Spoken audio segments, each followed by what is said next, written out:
Good morning, everyone. So glad to have you here in person and on Zoom. Welcome to our UUSF Sunday morning forum. To those here in person and to everybody who is on Zoom, my name is John Maliska, and I'm a member of the Forum and Human Rights Working Group.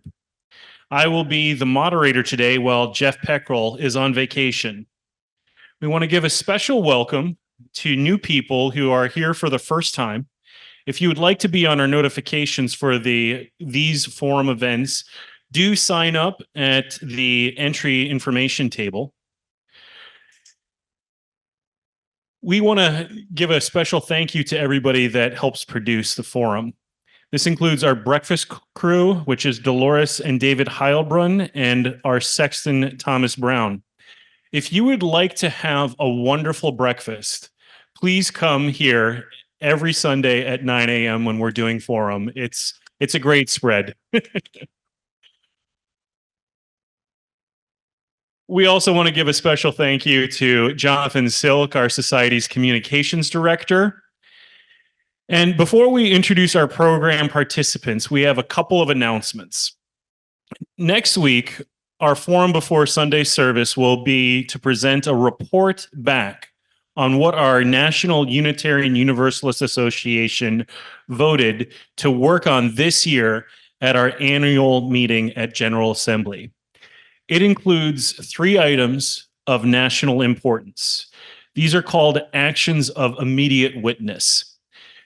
The 3 items that were voted on addressed climate change, the impact of COVID-19, and the conflict in the Middle East, particularly in Gaza and the West Bank.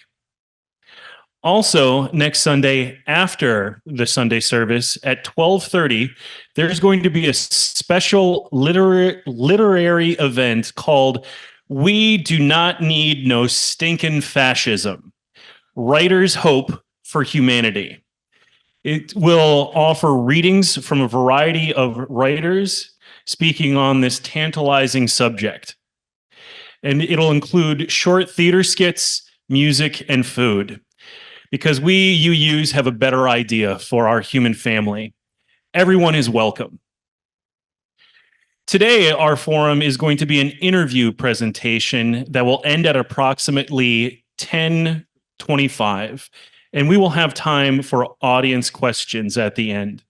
We are going to invite you to write clearly your questions on the note cards that are at the table, and we will collect them at the end for Q&A. If you're on Zoom, we invite you to type in your questions in chat. As we begin, I would like to share with you our guidelines for speaker and audience behavior today.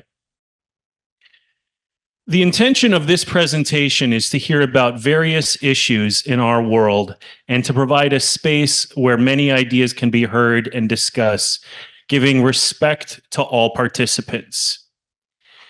Please do not use language that is demeaning to the speaker, the audience, or any specific social group.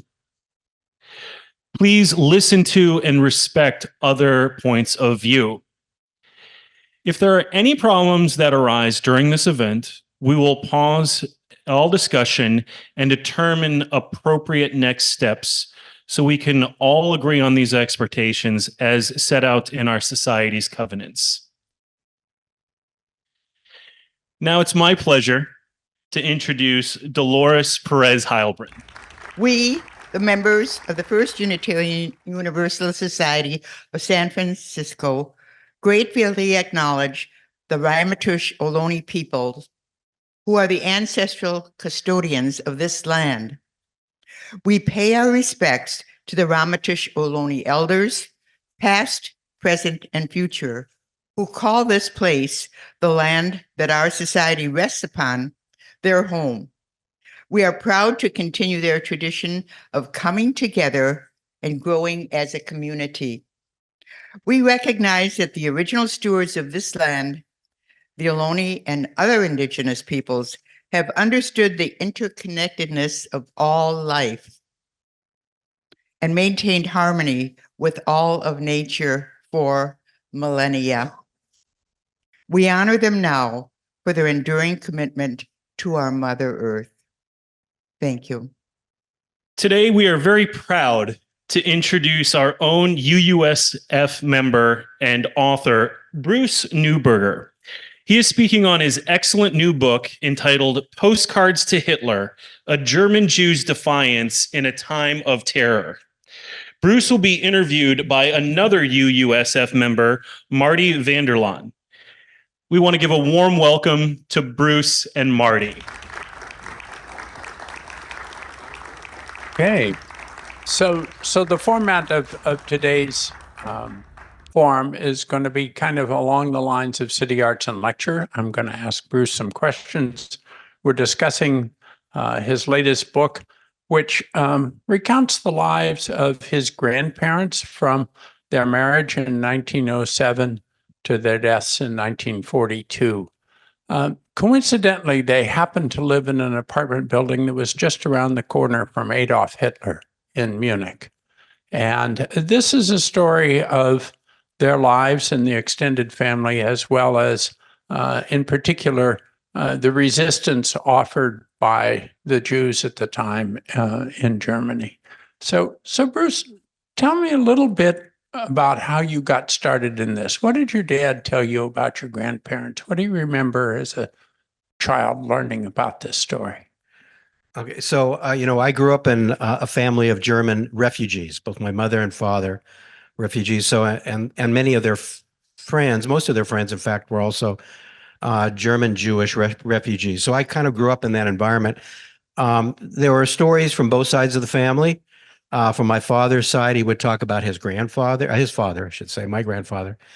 And what I heard from him, what I learned from him, which is what he understood at that point, and actually until his death, was that his grandfather had been murdered. His father had been murdered in Berlin after a trial at what he called the so-called People's Court, and that the motive for the trial and the execution was because his father had written a letter, an angry letter to Adolf Hitler, denouncing the treatment of Jews. Okay. And it wasn't until unfortunately, after my father passed away, that the truth about what had actually happened came out. Do you want me to go into that a little bit? Sure. Okay. Talk us through how you learned about the details of this story. Okay, so unbeknownst to me, and we all know that in 1989, the divided Germany that was East and West and so on, the wall came down between East and West Berlin. And unbeknownst to me, there was in the East part of Berlin at that point, what was called the People's Court. Okay, so the building that housed the People's Court was in the East. And the documents that were housed there, which fortunately hadn't been destroyed, as so many of the documents held by the Gestapo and other policing agencies in Germany were destroyed systematically as the regime was collapsing. But it was a fortuitous event that the ones in the People's Court were not. Okay, so these documents then became accessible to a wider circle of historians, and there were some who were particularly interested in finding out and ferreting out examples of German Jewish resistance to the Nazis, because the general idea that had kind of emerged up to that point was, to a certain point, was that Germans just sort of like didn't resist. They sort of went calmly to their slaughter or something like that. Anyway, there were historians that wanted to debunk that. Anyway, the story of my grandfather, it was discovered in that context. And I found out about this through my aunt, visiting her one day. She had gotten a copy of the so-called transcript of the trial in around 1990 or something like that. And she gave me the copy of this transcript. Anyway, I got it translated, and lo and behold, what it said was that he had been arrested for putting anonymously putting postcards in the mail, okay, denouncing Hitler and Nazism, and even I didn't quite understand at that point, but became clear later he was actually predicting the mass murder of millions of people, which had yet to happen, but he could see it happening coming. So anyway, those documents became available to, like I said, a number of historians, and they started writing about it. I found online that Wolf Gruner was an historian from University of Southern California. He's the head of the Holocaust and Genocide Research at that university, who had written about my grandfather. So I got in contact with him, and from there things just started to happen. I started learning more about the situation in Germany at that time. I had been skeptical for a long time that my grandfather actually did do those resistance acts. I just never thought of my family in that way. I just never thought of him in that way. So it took a while for me to come to. And when did you decide this had the makings of a book? And does the world really need another book on the Holocaust? Well, that was a question that I asked myself a lot, because there's quite a few books on the Holocaust and quite a few books on, the horrors of the concentration camps and the death camps and all that, right?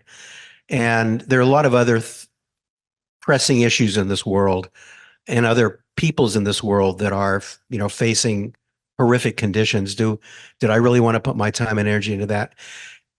I just have to say that I was in Germany in 2018. I was in Munich when I was visited by a relative of my nephew, who actually works for the German government. And I was telling him that. I was saying, I'm here investigating this situation, try to write a book about my grandparents and so on. But does the world really need another Holocaust book? And he said, well, yes. In Germany, and I didn't realize at the time, and now we can see what's happening. There was the rise of the right in Germany, and what he argued with me was we continuously have to remind ourselves about that history, and that's the only way that we can inoculate ourselves and our society to not go back there. So that was important for me to hear that. I began to, let me just tell you another story about a trip to Germany that I took in the year 2000 when we did a walking tour, a Third Reich walking tour of Munich, and we came upon a monument to the White Rose. I don't know if folks here know about the White Rose, if they've heard about that. Okay. Well, when the docent that was giving us this tour introduced us to that, I almost fainted, to be honest about it, because by that time I knew that my grandfather had been arrested for putting postcards in the mail, and I knew about the White Rose, and I knew that what they had done. These are very brave young Catholic students. It turns out it had started an underground movement to oppose Nazism. Okay, what I didn't know at the time was that they were from Munich. Yeah, I mean, I'd heard about them, but okay. So all of a sudden, I'm thinking, my grandfather was arrested, in 1942, and here's the White Rose, and they're also in Munich, and maybe there's some kind of connection there. So that was a real turning point for me. At that time, what I thought the connection was that they couldn't find who these students were. Or they didn't even know they were students at that point, but they couldn't find out who the White Rose were. So they arrested this old Jewish man and executed him as a warning. Okay. So that was the kind of the theory that I was working on for a while, and eventually came to the realization that was not the case, that in fact he had put those postcards in the mail. And one of the reasons why that original theory didn't work is because my grandfather was arrested in March of 1942, and the White Rose really began their resistance in a month later, in April of 1942. So that didn't quite work, that they arrested him to scare them off, because actually he got arrested before they even began their work. So that particular connection didn't work. But anyway, it did arouse my interest and give me an idea that that I wanted to write this story of the family. And there were many other stories that I got from my father, his sister, and a cousin of theirs named Clara Holzer. A lot of other stories that I had. So gradually I started to realize, there is a basis for doing this. And then there's so much good historical research out there. And I have a great, appreciation for historians. And what historians do. The historians are so important for our society, especially those who are trying to tell the truth, right? And through my reading of German history, the history of various other things that led up to Nazism, I began to realize that there was a story there that I didn't know anything about, which was how Nazism actually came to be, why Nazism emerged at that time in Germany. And it's a story that really isn't that well known. Surprisingly, for all the Holocaust books that are written, there's not that much that really gets at the, and connects what happened in 1933 when Hitler comes to power, connects that with the previous history. And let me just throw this word out, colonialism, how important an understanding of European colonialism and the clash between colonial powers that produced World War I. How all that is so important. And if you don't really understand that, you can't really understand it. You fall back on this idea that this psychopath, this genius psychopath or whatever, Adolf Hitler shows up in Munich at a certain point and he pulls all these people together. There's much more interwoven with German history than that. So anyway, that was also another motivation for me to want to write this. Yeah, so you mentioned you bring into the story two events in German history.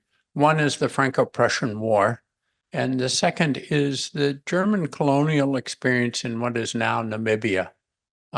So why are those two parts of German history important? The Franco-Prussian War, you may or may not be familiar with, I was not, was a war that broke out in around 1870.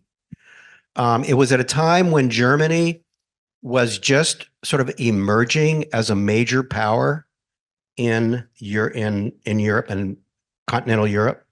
France, up to that point, was really kind of the major power, and it considered itself to be the most robust military and economic political power, whatever. But here's Germany coming along, and the leadership in France was fearful of seeing Germany emerge as a rival. So they started this war. It was Napoleon III. They started this war against Germany, and Germany, it was the story. I'm not going to get into all the ins and outs of this, but it's in the book to some degree. Bismarck, Otto von Bismarck, who was a major political figure in Germany at the time, in Prussia at the time, saw that war as an opportunity to bring Germany together as a united country, because there were all these different principalities and they all kind of like had their own little thing, and they didn't want to subordinate themselves to Prussia and all this sort of thing. So, but anyway, the war became the catalyst for bringing Germany together. So the Franco-Prussian War was an extremely important event, not only for Germany, but for the whole of Europe and for the world, because it was the catalyst to bring Germany together as a united country. Germany emerges as the main economic and political power on continental Europe. And well, so the issues of colonialism, by that time, you've got British South Africa, you've got French West Africa, you've got the Belgian Congo, and what was available for the Germans became what we now call Namibia. And the history of German occupation of Africa isn't widely known or told. But while most of the other colonial powers enslaved basically the Africans that they took over, the Germans slaughtered lot of the Africans in Namibia. So talk a little bit about that. Yeah, and that's really important because, see, Germany emerges as a major industrial military power in Europe at a time when England and France, like you mentioned, Belgium, the Dutch, and so on, had pretty much carved up the world among themselves. There were also the Portuguese and the Spanish. We can't forget them. So Germany emerges as this major world power at a time when the rest of the world, the colonial world, the colonized world, is Europe has colonized the rest of the world, is exploiting the rest of the world, is drawing resources and wealth, and these various countries becoming wealthy on the basis of that exploitation. Germany, as a capitalistic, imperialistic country as well, or at least moving in that direction, wanted to break in, wanted to get their share, what they considered to be their fair share of the spoils. And the French and the British said, no way. No, this is our world. Just go somewhere else, you know. But anyway, the Germans had managed to take over a place, Southwest Africa, Namibia, which today has been Namibia. It was a relatively unattractive place because there wasn't readily available the kinds of resources that, for example, that the British found in India or in other colonial regions, or the Belgians found in the Congo. So, but anyway, Germany did take it over, and as Marty was alluding to, their rule in that part of the world was extraordinarily brutal and horrendous. And there's a book that's written about it. It's called The Kaiser's Holocaust, and it really was a Holocaust for the people of Southwest Africa, which is interesting because the Germans, nowadays the Germans are very open about the Holocaust against the Jewish people, and they educate their younger population on this and all that sort of thing. That's very admirable, and I think there's a lot to learn from. But they don't really want to talk about Namibia. They really don't want to talk about Southwest Africa and what they did there. And I think the reason is because it shows that they are a colonizing country. You know, they can say that the Holocaust against the Jews was kind of a freak event because of internal hatreds, or because of this monstrous demagogue Adolf Hitler and stuff like that. But it's very more difficult to explain why they ended up murdering or caused the death of nearly 80% of the population within a number, like maybe 30 years within Southwest Africa. The other thing that's important about Namibia and Southwest Africa is that some of the racial theories that became very central to Nazism, right, were fortified in that experience in Southwest Africa. And this is a part of the story that I think is also not very well known. The connection between the racial hatred of African and Black people and the racial animosity towards Jewish people. There's actually quite a number of important connections in there. And one of them is Southwest Africa. And some of the main some of the main original leaders within the Nazi Party were veterans of the war in Southwest Africa. The Germans lost that colony during World War I. And in the wake of World War I is when Nazism begins to emerge as a kind of revenge, as a kind of retribution, as a kind of, we're going to get back to our, we're going to run this thing through again. So World War II was kind of an extension of World War I. Germany lost World War I. Okay, their big effort to grab up their section of the world, they were going to replay that in World War II. That was really the essence of what Nazism is. But anyway, a number of the veterans, I hope I'm not being too obscure here, but a number of the veterans of the wars against the Nama Herero people in Southwest Africa became core members of the Nazi Party as it emerged in Munich in around 1919, 1920, 1921, around there. And just one more thing that's very ironic in this. is that all of you probably have heard of the brown shirts. Has everyone heard of their brown shirts? Okay. That was the Nazi militia, right? It was organized in Munich in the early days of the Nazi Party. Okay.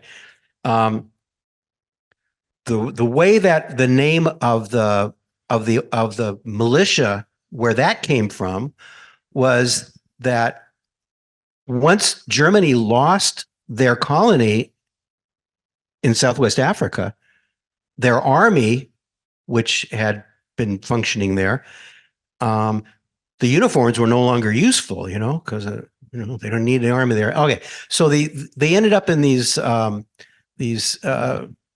Army surplus. Army surplus, exactly, army surplus, and so the Nazis are looking around for uniforms for their new militia.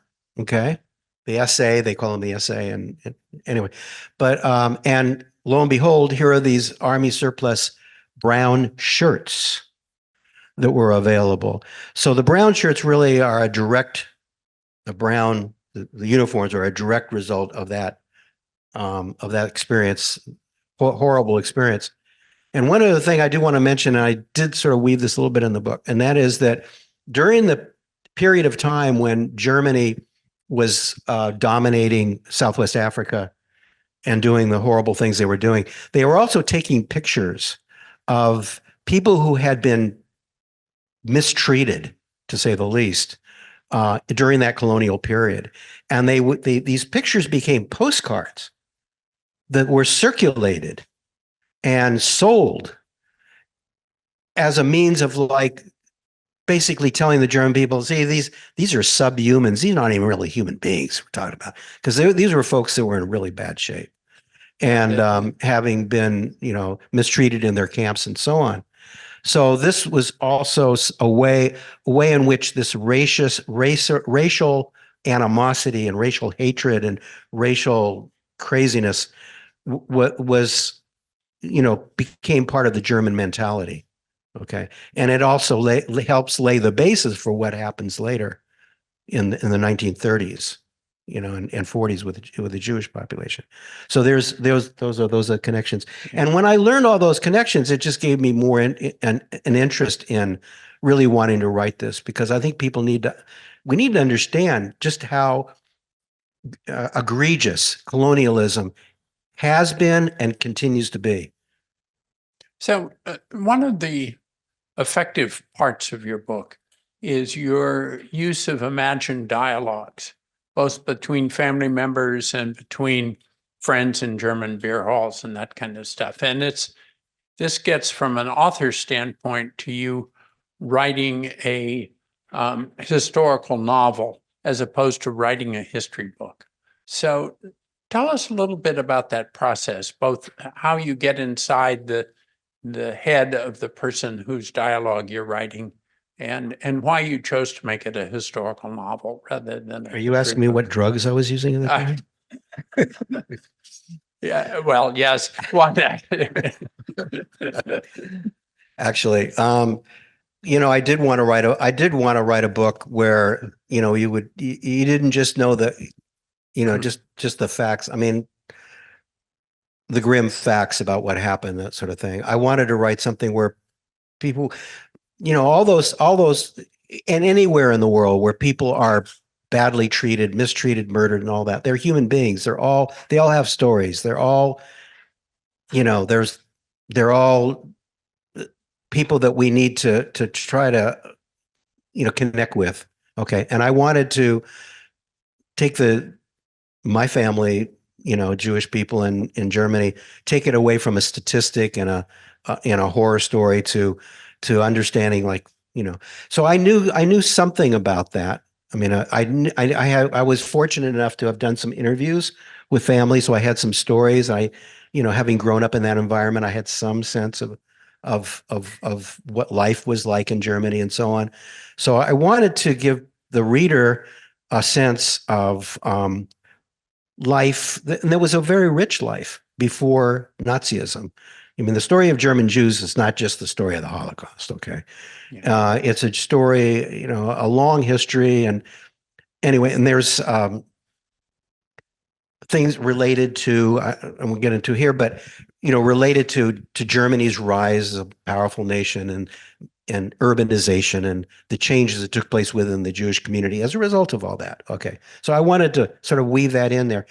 There was kind of like a golden age of German Jews in the late 1800s into the early 1900s, really up until World War I, where Jews were doing quite well in Germany and were much more widely accepted and welcomed and considered themselves German. I use this example in the book that prior to that period that I'm talking about, Jews often have thought of themselves as Jews living in Germany, and later it became more like Germans with Jewish roots. There's a difference, a psychological change that takes place. So my family really came up in that period where they thought of themselves as Germans with Jewish roots, more secular kind of Jews. And so I wanted to tell that story and give people a sense. My sister used to say to me, why didn't they get out sooner? Why didn't Benno and Anna try to get out sooner? And it was clear to me after understanding this history that, they felt this was their country. Why should I leave? And also there had been other periods of anti-Semitism and animus against Jews and so that. So they said, well, it happened before and it passed and this will happen. This will pass too. So that was. Yeah. You used dialogue, particularly amongst your grandfather and his friends in the German beer halls to introduce this kind of diversity of opinions that were floating around at that time about controversies of the day. And the degree of assimilation of urban Jews in particular was large. Your grandfathers and many other German Jews served in World War I. It was a bit chilling to read that he was stationed at Dachau during World War I. I read that and went, whoa. Yeah. It's so, you mentioned this a little bit earlier, the current German governments have been very keen to acknowledge their past and to try to educate the population so this doesn't get repeated. That's resulted in some events in Munich that you've traveled to. So why don't you talk about how they've been acknowledged by the current Munich community and your trip there for those events? Okay. All right. So yeah, as I mentioned before, with some of the German historians, and there's a number of others that I could speak of here, that I met in my trips to Germany and got to know through their writings. And one in particular, Maximilian Stranad, who was the head of the Munich archives, played a very important role in this, and also wrote a lot about Munich history and the history of Jews in Munich in the Nazi era. As I mentioned, my grandfather's story was picked up by a number of historians and popularized in articles and in chapters in books and so on. And so when y'all are probably somewhat, have you heard of the AfD, the Alternative for Deutschland, the rise of the right in Germany? There has been a response to the rise of the right, which has been an anti-fascist movement that has brought millions of people into the streets. And in Munich, the head of the Bayerischer Rundfunk is the equivalent. It's a Bavarian broadcasting system, kind of the equivalent of our NPR here. The head of that organization decided he wanted to do an event in Munich to remind the population of the Nazi era. Okay. And they called this the Return of the Names movement, which was basically bringing back the names, pictures, and stories of hundreds, actually more than 1,000 former residents of Munich who were murdered by the Nazis, Jews, Roma people, gays and lesbian folks, communists, socialists. Anyway, so they had this event. They organized this event, and they called on the population of Munich to sort of be. They called them godfathers and godmothers. That the godfather godmother person, they called for volunteers, and in the community, people came forward and said, "Yeah, I'd like to be one," which meant that they would basically adopt one person and their story and their picture, and they would carry that name and that story and that picture on a particular day. Happened to be April 11th this past year, this year. Anyway, I was invited to come and be that person for my grandfather, and then a relative came with me, and she carried the Anna, my grandmother's picture. So anyway, that's what happened. I went to Germany to be part of that event, and we had this march, and there were maybe 5,000 or 6,000 people marched to give people. It was a very interesting event the way they organized it, because they had an interactive map that they had put out there, and so you could see all the different places around the city where the people that are being remembered, where they lived. And then on the day itself, the people that were the godmothers and godfathers and so on would go to those places with the picture. They had these big posters, big pictures on sticks, and you'd stand there, and the neighbors would come, right, and they'd say, "Oh, who is that person?" And then, you as the godfather, godmother, you would explain, this is who this person was, and this is what happened to them, and so on and so on. So it's kind of a broader community education. I was in front of my grandparents' place on Drogerstrasse, and there were a bunch of us. Fortunately, some of these historians showed up who's fluent in German. So there were neighbors that came by with their children. Okay. They wanted to know what was the story. So I thought that was very moving for me. So that's that was that event. And you were there with your grandchildren, right? Well, that was the previous 2 years prior to that. There was a memorial for my grandparents. That was 2 years ago, in 2022. But talk about the impact on your grandchildren of this story. Well, one of the things, when I originally wrote the book, when I originally started to write the book, my original idea was I want to get the letters from my grandparents and some of the, put in an introduction and include some of the documents that I had available that my father had preserved and so on, and the documents that I got from the Bundesarchiv, the German archive I mentioned before, and that was it. I was just going to, this is for my grandchildren and for my great nieces and nephews and so on, the family. So they should have that connection. I had a direct connection to it, obviously, because my father and mother both came from Germany. But the other generation, the generations after me, they don't have that direct connection with it. And so I wanted to, so anyway, when this opportunity came up for this memorial in Munich, where they put they call it a stele, like a metal rod in the ground in front of the apartment building, and then they put a picture and a little information about the person that was murdered, in this case in front of the apartment building, my grandparents. Anyway, when that event was proposed, I was very interested in seeing my grandkids and my great nieces and nephews come, and they did. Many of them did, and they were there, and they read sections of the letters that my grandparents had written. So for me, that was extremely gratifying, because now they have a visual and a visceral connection with that history. And that was that was max for me. That was like tremendous.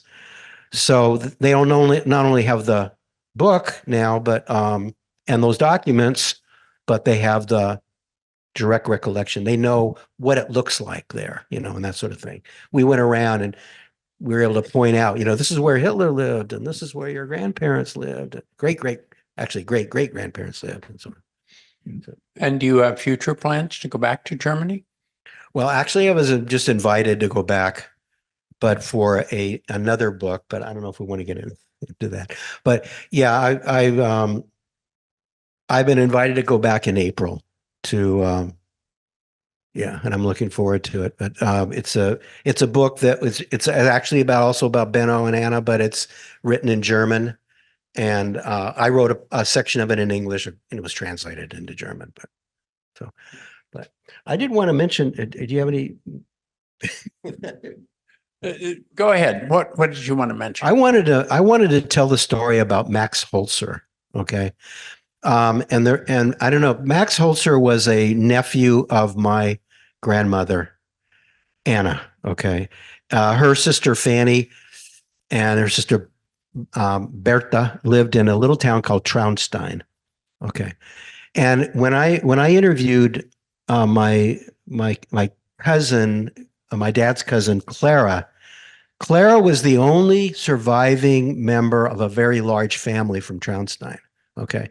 And I got to know Clara very well because she lived in Portland, and she used to come down to Long Beach where I lived, and she would take us to the beach. She was a sportswoman. She was an athlete, she loved sports. Anyway, she used to take us to the beach and stuff. Anyway, when I interviewed Clara, she talked about her brother, Max. She and Max had grown up like peas in a pod. I mean, they were the youngest. They always goofed around together. I mean, in 1935, in Germany, they passed the Nuremberg laws. You may have heard of those, right? Which basically did two things. It took away all the citizenship rights of German Jews. It also made it a criminal offense for Jews and non-Jews to have sexual relations of any kind. Okay. So after the Nuremberg laws were passed in 1935, there was a wave of arrests of German Jewish men, and these sensational trials that went on. Okay. And the point was to portray German Jewish men as sexual predators. That may sound familiar. Those who know about Jim Crow and all that kind of stuff, right? Okay. So what happened was in the autumn of 1937, Max gets arrested and charged with sexual crimes. And his sister, Clara, and the whole family, in fact, at that point, was desperately trying to get a good lawyer to defend him. It was very difficult because Jews at that point couldn't even practice law. Most of them. Okay. Anyway, he has this trial. He gets convicted. In January 1938, he gets convicted, gets sent to penitentiary for 5 years. And then in March of that year, 38, under the pressure directly of Adolf Hitler, a law came down that all German Jewish men who were convicted of sexual crimes, once they fulfilled their prison terms, would be sent to concentration camps. So you can imagine how that family felt. Clara was desperate, and she made desperate efforts to try to get help. She was out of the country for a while, and fortunately, that was how she escaped being murdered herself. She was able to get it anyway. So after the war, and so Max serves 5 years in a penitentiary, and then gets sent to Auschwitz, where he dies. Okay, shortly after arriving. Okay, after the war, Clara goes back to Traunstein, to this little town that she had grown up in, and tries to find the record of the trial, because she had told me when I interviewed her it was a sham, it was a fraud. Okay, she goes to the courthouse, and she finds the trials of all the both civil and criminal cases are all intact, with one exception, and that's Max's. So that's sort of the way the story ended with me, or that's as far as I knew. But then in 2018, I went to Traunstein, and I was very interested in seeing if I could find out anything about this. So I went to the library and I asked if they had archives of it was called the Traunsteiner newspaper, because I figured they would have something in it about this trial.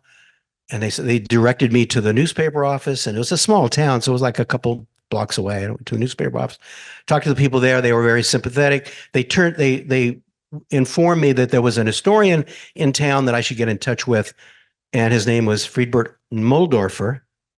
I did get a hold of Friedbert, and he had the front page article of the trial the day that Max was found guilty. And so I got that translated, and I was astounded by this. The first paragraph in this article, in which they announced the conviction, basically said, it starts out by saying, Max Holzer, who engaged in strange sexual practices like the people of Martinique. Like the people of Martinique. Okay. I'm going, what the hell is this all about? Martinique, it turns out, is a French colony. Okay. The French part of this is actually important. But it's Black people, right? Who engage in these strange. So see, here's Max Holzer, who had grown up in Traunstein and was well liked by people, and so as the Holzer family, but they had to figure out a way to drive a wedge between the people and that community and the Jewish community. So they associate them with a people that the Traunsteiners would have had no contact with. And this theme of using racism against another people, does it sound familiar? Are we Haitians in Springfield? Is something I really actually want to write more about, because there is this constant theme in Nazism, which is not well known, but where attacking, vilifying Black people is, part of the way they went about doing things. We talked about Namibia and all that sort of thing, but there's many, many other examples of this. But anyway, so, it turns out that, I think that's maybe all I was going to say about that. But, that connection with Max was something that really, there was, this thing about what I learned and the surprising things that I came across in the course of this is one of the more surprising things that opened up another kind of avenue of understanding. Like, it's like when you write something like in history, it's like you're opening doors.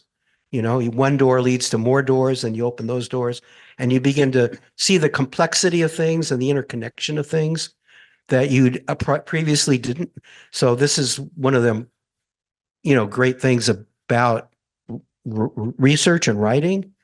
And one of the things that I think is so valuable for all of us, for historians, because they go through those doors, and they open those doors and they make the connections, and it's really important for us to understand the interconnectedness. Anyway.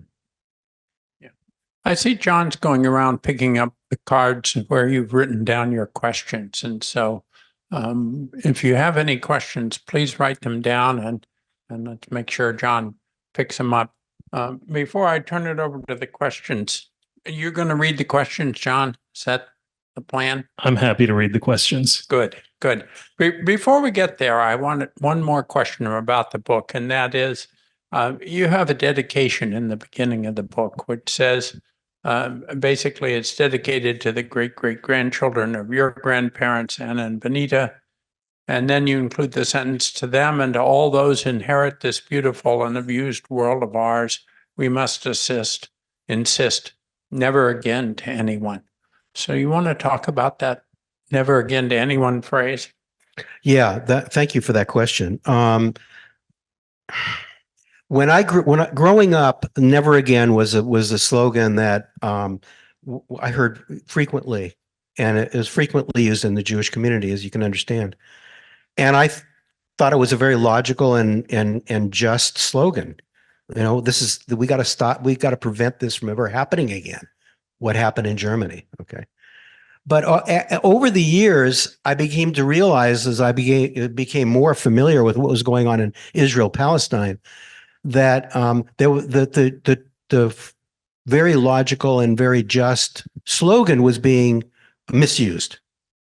It was being misused to basically say, never again to us, but, you know, if it happens to others, that's too bad, kind of thing. Or,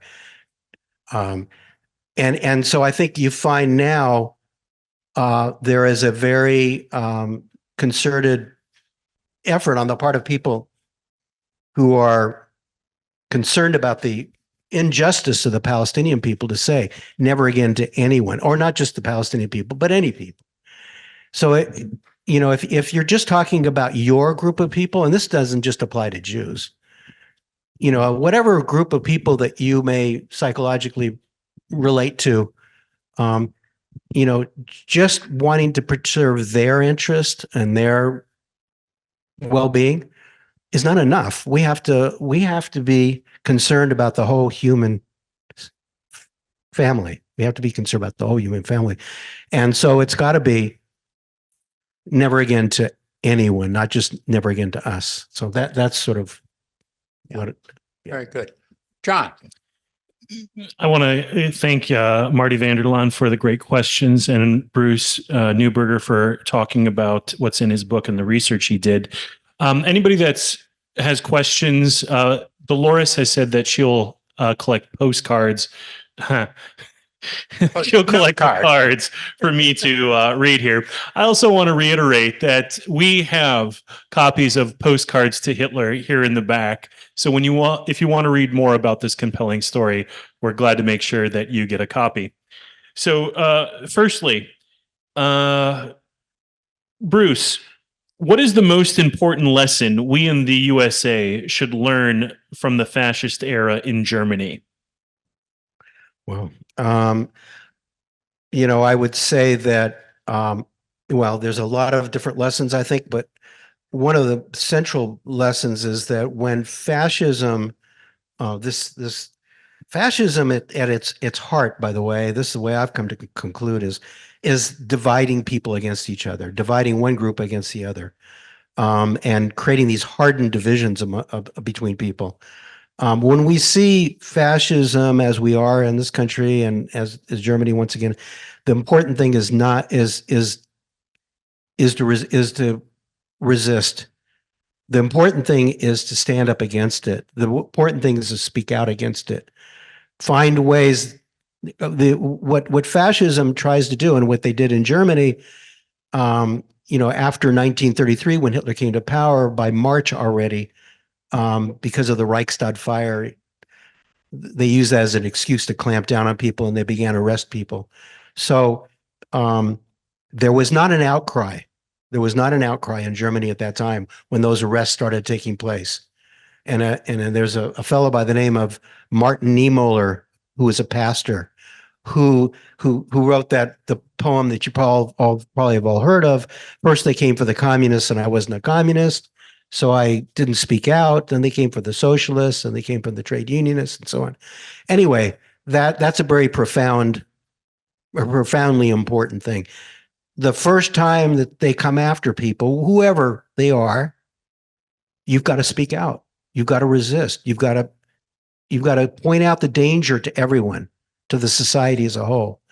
So I think, yeah, and also think about it beforehand. I mean, we're right now. I mean, it's the reality, right?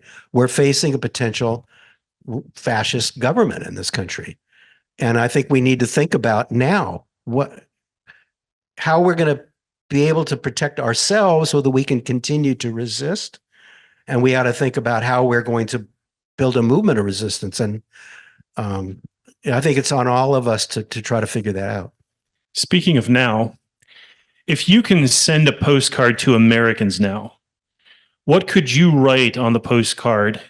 What would you want them to have learned from your book? Boy. Well, what I just said is one of them, maybe the central thing at this point. The other thing is to understand that Nazism is not, and fascism is not some ideology that sort of falls from the sky or comes out of the minds of evil people. It is actually based on the real economic, social, and political structures that we live in now. I mean, Nazism emerged out of the capitalistic imperialistic Germany, okay, and its pursuit of its interests in, as I was talking about before, in terms of the other colonial powers and so on, and the same thing here. I mean, fascism in this country emerges out of our own social and economic and cultural situation, and so it's important to understand that it's not just this demonic Donald Trump. He's the messenger, so to speak, of this movement, but movement emerges out of the soil of this society, based as it is emerged out of genocide. We just heard Dolores previously talking about the Ohlone prayer and slavery, and this is part of our legacy, and if we have to move beyond it. Can you say a bit more about the postcards that your grandfather sent? How many were sent? How were they worded? Okay, so there were 14 postcards, and at least the 14 that were in the archives that I eventually got through a researcher, a historian named Bernard Dorner. He was able to retrieve these, and he gave them to me. The first postcard he wrote, it's interesting, and is that he wrote it on September 20th, 1941, which happened to be the first day the Jews were being obliged to wear the yellow star. Okay, so it was there was a German by the name of Victor Klemperer wrote a series of diaries and stuff, and he had survived the 12 years of the Third Reich, and somebody asked him what was the worst day of those 12 years, and he said, "It's not even hard for me to answer. It was September 20, 1941, the day we had to." So Jewish life was becoming increasingly restricted at that time.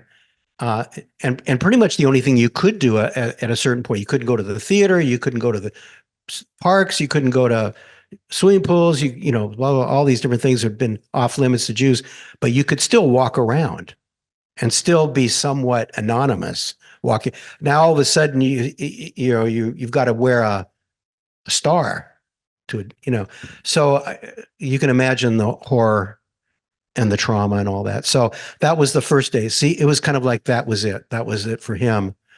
And so he puts his first postcard in the mail, and he calls Hitler the eternal mass murderer. I spit on you. And then he wrote a series of other cards that basically, denouncing Hitler as a mass murderer.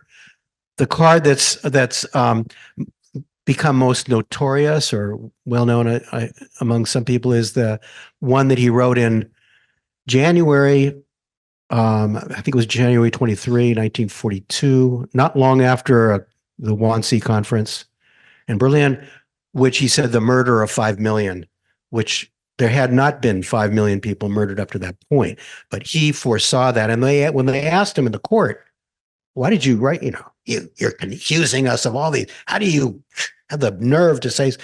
And he said, well, there are 10 million Jews in Europe, and when I can see 5 million of them are at risk, because at that time he understood what was happening, that mass murder. So Bruce, what did he hope to achieve by sending these postcards? What kind of act of resistance was sending the postcards? Well, I think that, this is only supposition, obviously, I don't know, but for sure. But what I'm supposing is that, there were a lot of Jews were committing suicide in those days. Okay. And doing other things, like that. I think that he just decided, I'm not going to go that way. I'm going to do something. I'm going to do something to resist. And what could he have expected? Okay, again, this is supposition on my part. I know my grandfather was somewhat of a person that liked to study history. I knew that from my father, and he had gone through World War I. He saw what happened during World War I, how there was great support for that war in the beginning, and how as things got the deprivations of the war, people were turning against the war, and I think he felt that could happen again. And in June of 1941, the Nazis had invaded the Soviet Union, and they were, by September, things were not looking. I mean, they were claiming that everything was fine, but I think he perceived that things were potentially dicey. And notoriously, these winters in Russia are notoriously difficult to deal with if you're an army on the ground and so on. Anyway, I think he might have heard from other people grumblings about the war, and thought, well, there are already people out here that are not particularly happy with it. And growing up in Munich and knowing German people, of course, as he did, he knew that not everybody was a Nazi. He knew a lot of people didn't like it. Okay, they just didn't have an organized resistance. But so I think what he wanted to do, and in his own little way, was to further the discontent, encourage people to speak out. And so that, yeah, I mean, that's the sort of the theory that I've operated on when I wrote this book. Yeah. Bruce, we have a question coming in from Zoom. You've spoken a lot about comparisons between racism and bigotry in the United States and racism and bigotry in Germany. Do you have any examples that you came across where the National Socialists in Germany drew inspiration from the history in the United States, such as concentrating indigenous peoples in the United States in reservations, such as eugenics in California? Did the National Socialists in Germany pick up on those acts? Well, I think on both of those scores.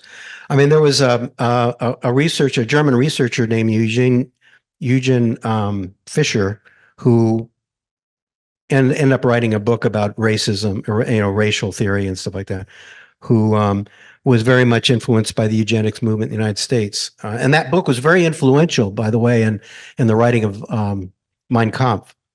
But the sort of maybe classic example or whatever of the influence of U.S.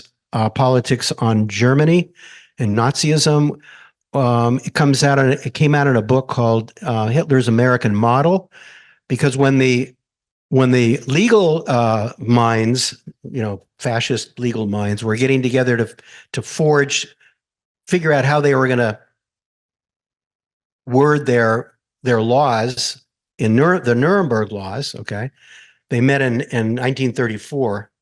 The laws came out in 35. But anyway, they were debating about how to justify these things. And there was one of these legal minds was Roland Feisler, who ended up becoming what they might call the hanging judge of the People's Court, notorious fanatic, shouting hanging judge, whatever. Anyway, he was at this meeting and they were debating, and some of the legal people were saying, we actually have to have some kind of justification for doing this to Jews. I mean, to say that they're inferior and racially inferior and so on. And Feisler said, no. In the United States, they don't do that stuff. They don't care about proving that Black people are, physiologically or in any other way inferior. They just do it. We can just do it. We need to do it. We'll do it. And his argument won the day. And in fact, the whole Jim Crow and anti-miscegenation laws that were very rife all over the United States, and including in California, by the way, were inspirations for the Nazis in coming up with these Nuremberg laws. In fact, the the Nazis said that the laws in the United States were too extreme because they had this one drop of blood law. If you had one drop of African blood, then you're and so on and so on. And they said, nah, that's not going to work for us. But yeah, so that was by negative example, the U.S. was important for them. Yeah. Bruce, what was the emotional effect on you in researching and writing this book? I have to say, and I've said this before, I cried a lot, especially at certain points when I had to write about what happened to the trainload of people that went to Kaunas, Lithuania, when I had to write about both my grandmother and my grandfather and what happened to them. So it was a very much emotionally wrenching experience, but it was also in many ways, an uplifting experience in the sense that when you begin to learn about things and you kind of understand why they happened, how they happened, and why they happened, as opposed to they just happened, that is actually something that strengthens you and helps you understand, decode, other things as well. So as you were researching this, forgive me, I think this kind of ties in.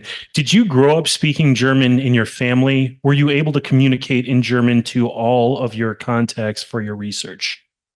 No. I was born in 1947. My father emigrated in 1938, my mother in 36.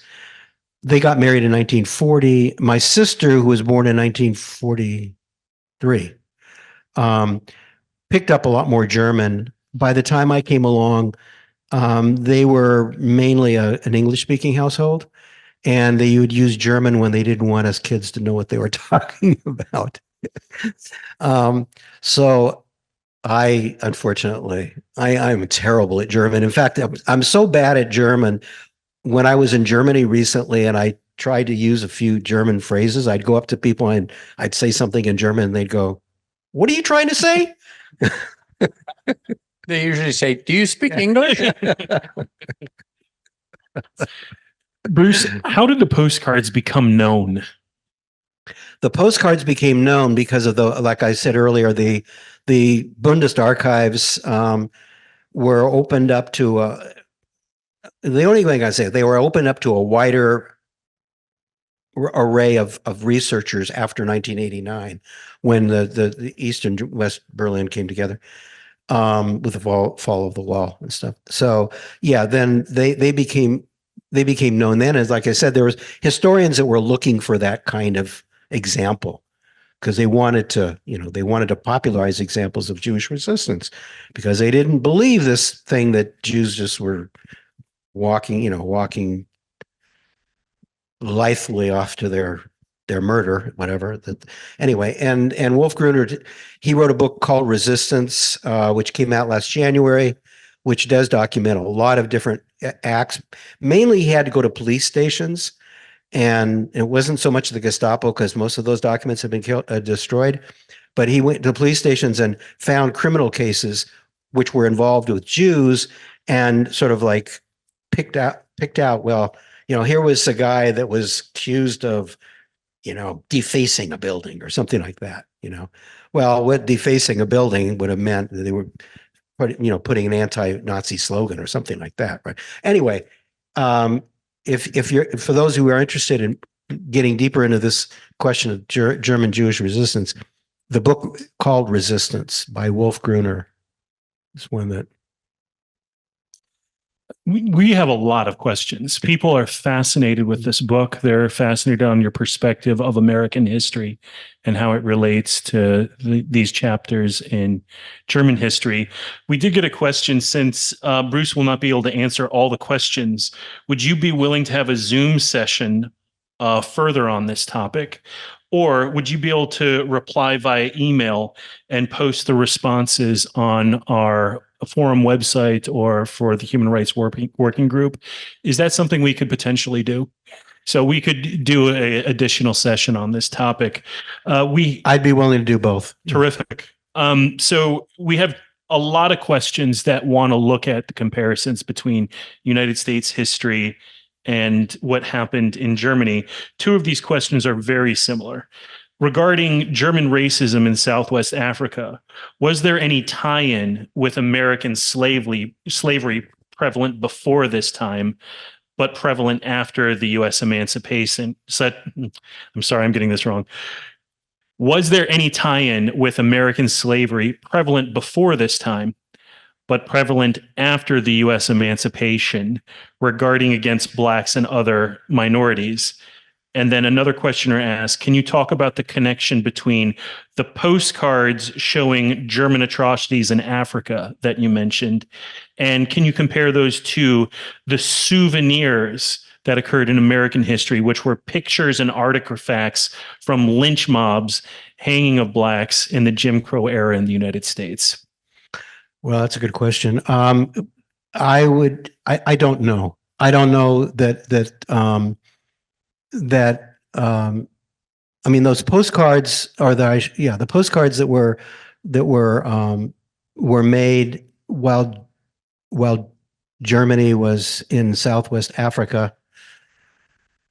Were they known to people in the United States? Did they copy that, or vice versa? The Germans copy the postcards of the hangings, is what they called them here. Actually, Bob Dylan, I think, even wrote a song about that called "The Postcards of the Hanging." That I don't know. I don't know that connection. Maybe someone here would like to investigate that and find out. Marty? Yeah, I think the point also to make is that the German experience as a colonial power was a very late to the game situation. They got in long after slavery was over with in the United States, and the pictures of the demonized South Africa or Africans was really part of a drumbeat of demonizing the other and pointing out that anybody who is outside of the pure German Aryan is subhuman. Yeah. Another question here. In your opinion, do you think the United States should have done a better job acknowledging the full history of American slavery of African people for 246 years, from 1865 going back to 1619? Do you feel the United States should have lived up to what the Germans did in recognizing the horrible chapter against Jewish people? Well, the short answer to that is yes, by absolutely. The thing about the Germans and coming to terms with their mistreatment and massacre and murder of Jews is that, and there's another book I could throw out here called "Learning from the Germans" by Susan Neiman. Actually, my understanding of that history in Germany was rather crude, and I have a better understanding now. The first generations after the war, particularly after World War II, did not want to come to terms with what Germany did. They did not. There were a lot of Nazis that were brought into the government of Konrad Adenauer and other leaders in Germany. It really wasn't until the 1960s, with a generation of rebels, around the Vietnam era, the civil rights movement here influenced that a lot of young Germans were going to their parents and grandparents and saying, "Hey, what about this? Why aren't we talking about that?" And it was really around that time that the situation in Germany began to change, to the point now that it's even among the most official Germans in government, there's an eagerness really even to come to terms with what the Nazis did and to distance themselves from that. Obviously, in this country, that is not the case. There is some acknowledgement of it, but there's been no concerted effort to apologize, to educate. Somebody was just telling me the other day, I forget exactly who it was, but that kids are kids are brought to the Holocaust, the Jewish Holocaust Museum, but they're not brought to the museums that talk about African enslavement and so on here in this country. So it's kind of like in Germany, they kind of like they're selective about what they want people to know about. The same thing goes here. And of course, we know that the 1619 Project, that was so, important in terms of bringing this history up, that the United States really began in 1619, not in 1776. Very controversial statement, but I think there's a lot of validity to it. That has come under fierce attack, especially from the right wing, right? But there's a hesitancy to confront the history of our country, and they want to, I think. And I'll just comment that California officially came in as a free state, but that was only free for blacks. No enslavement of blacks, enslavement of Indians was allowed. Wow. At this point, I just want to make some quick announcements. So if you would like to email the forum with questions or suggestions, the email address is forum@uusf.com. Also, a recording of today's forum is going to be available on the congregation's website, uusf.org. And then next week, Sunday, the 29th at 9 o'clock, come for breakfast. And then at 9:30, we're going to have a forum presentation by Dolores Perez Heilbrunn on the 3 urgent topics from the action of immediate witness. Also next week, Sunday at 12:30, we will be having the presentation, We Do Not Need No Stinkin' Fascism, Writers' Hope for Humanity. Bruce, are you going to be participating in that event? Yeah, I will, as will Michael in the back there, as will Robin. And I guess that's all the folks that are here from that. Yeah. There's going to be about 10 of us altogether. So I'm actually excited by the idea of us continuing this conversation with emails and Zooms in the future. I really want to thank our interviewer, Marty Vanderlaan. And I really want to thank our author, Bruce Neuburger. You guys did a great job. Thank you.